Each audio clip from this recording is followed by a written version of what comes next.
When Benjamin Franklin exited the Constitutional Convention, he was asked by a woman, "Sir, what have you given us?" His immediate response was, "A republic, ma'am, if you can keep it."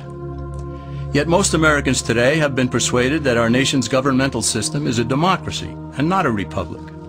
The difference between these two is essential in understanding Americanism and the American system. Before we discuss political systems, however, it's helpful to address the confusion that has been spread about the political spectrum. Many have been led to believe that the political spectrum places groups such as communists on the far left, fascists or dictators on the far right, and political moderates or centrists in the middle. However, a more accurate political spectrum will show government having zero power on the far right to having 100% power on the far left. At the extreme right, there is no government. The extreme left features total government under such labels as communism, socialism, Nazism, fascism, princes, potentates, dictators, kings, any form of total government. Those who claim that Nazis and fascists are right-wing never define their terms. This amounts to spreading confusion. Toward the middle of the political spectrum can be found the type of government limited to its proper role of protecting the rights of the people. That's where the Constitution of the United States is. Those who advocate such a form of government are really constitutional moderates. So let's analyze the basic forms of government. They are monarchy or dictatorship ruled by one, oligarchy ruled by a few, democracy ruled by a majority, republic ruled by law, and anarchy, which is ruled by no one. In discussing these five, we'll see that they can be narrowed down to even fewer. Looking first at monarchy or dictatorship, this form of government doesn't really exist in the practical sense.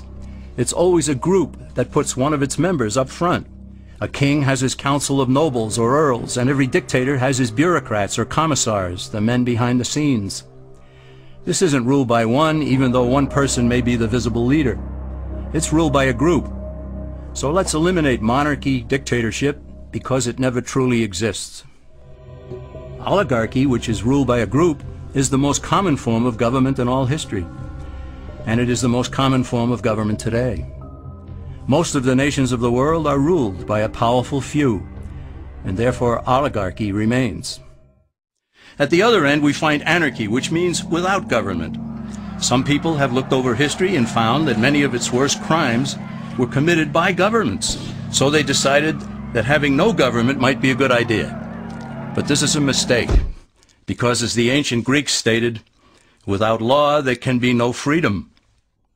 Our founding fathers agreed and held that some amount of government is a necessary force in any civilized, orderly society. In a state of anarchy, however, everyone has to guard life, liberty, and property, and the lives of family members. Everyone must be armed, and movement is severely restricted because one's property has to be protected at all times. Civilized people have always hired someone to do the guarding, a sheriff, a police force, or some branch of government. Once law enforcement was in place, the people were freer. They could leave their property, work in the fields, and so on. In short, the proper amount of government makes everyone freer. There are some who advocate anarchy, however, not because they want no government, but because they don't like what they have. They use anarchy as a tool for revolutionary change. The condition of anarchy is very much like a vacuum where something rushes in to fill it. These calculating anarchists work to break down the existing government with rioting, killing, looting, and terrorism. Tragically, the people living in such chaos often go to those best able to put an end to it and beg them to take over and restore order. And who is best able to put an end to the chaos? The very people who started it. The anarchists who created the problem then create a government run by them, an oligarchy, where they have total power. This is exactly what happened in Russia that led to Lenin taking total power, and in Germany where Hitler's brown shirts created the chaos that brought him to power. But anarchy isn't a stable form of government. It's a quick transition from something that exists to something desired by the power-hungry. It's a temporary condition, and because it isn't permanent, we eliminate it as well. The word democracy comes from two Greek words, demos, meaning people, and kratein, meaning to rule.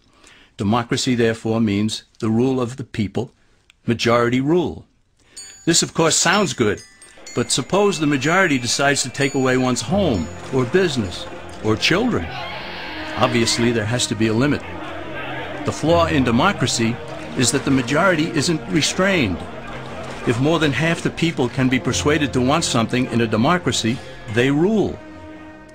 What about republic? Well, that comes from the Latin, res meaning thing, and publica meaning public. It means the public thing, the law. A true republic is one where the government is limited by law, leaving the people alone. America's founders had a clean slate to write on. They could have set up an oligarchy. In fact, there were some who wanted George Washington to be their king. But the founding fathers knew history, and they chose to give us the rule of law in a republic, not the rule of a majority in a democracy. Why? Let's demonstrate the difference in the setting of the Old West. Consider a lynch mob in a democracy. 35 horseback riders chase one lone gunman. They catch him, and they vote 35-1 to hang him. Democracy has triumphed, and there's one less gunman to contend with. Now consider the same scenario in a republic. The 35 horseback riders catch the gunman and vote 35-1 to hang him, but the sheriff arrives, and he says, "You can't kill him. He's got his right to a fair trial." So they take the gunman back to town. A jury of his peers is selected, and they hear the evidence and the defense, and they decide if he shall hang. Does the jury even decide by majority rule? No, it has to be unanimous or he goes free. The rights of the gunman aren't subject to majority rule but to the law. This is the essence of a republic. Many Americans would be surprised to learn that the word democracy does not appear in the Declaration of Independence or the U.S. Constitution, nor does it appear in any of the constitutions of the 50 states. The founders did everything they could to keep us from having a democracy. James Madison, rightly known as the father of the Constitution, wrote in essay number 10 of the Federalist Papers, "Democracies have ever been spectacles of turbulence and contention, have ever been found incompatible with personal security or the rights of property, and have in general been as short in their lives as they have been violent in their deaths." Alexander Hamilton agreed, and he stated, "We are a republican government. Real liberty is never found in despotism or in the extremes of democracy." Samuel Adams, a signer of the Declaration of Independence, stated, "Democracy never lasts long. It soon wastes, exhausts, and murders itself." The founders had good reason to look upon democracy with contempt, because they knew that the democracies in the early Greek city-states produced some of the wildest excesses of government imaginable. In every case, they ended up with mob rule, then anarchy, and finally tyranny under an oligarchy.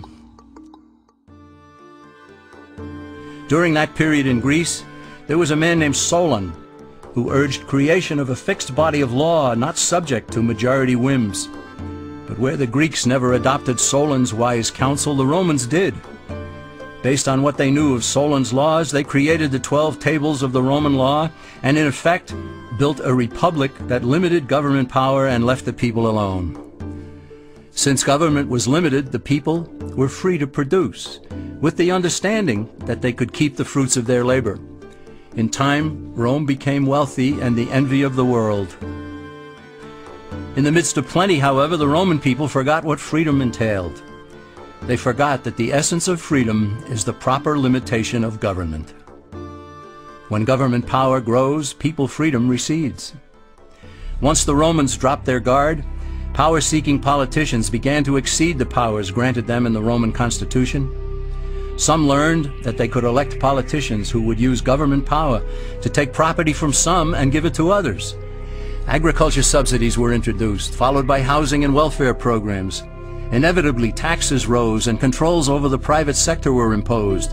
Soon, a number of Rome's producers could no longer make ends meet, and they went on the dole.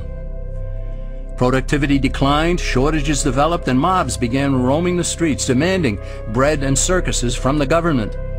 Many were induced to trade freedom for security.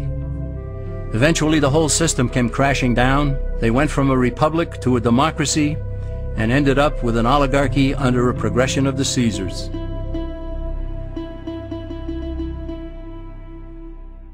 Thus, democracy itself is not a stable form of government. Instead, it is the gradual transition from limited government to the unlimited rule of an oligarchy. Knowing this, we as Americans are ultimately left with only two choices. We can keep our republic, as Franklin put it, or we will inevitably end up with an oligarchy, a tyranny of the elite.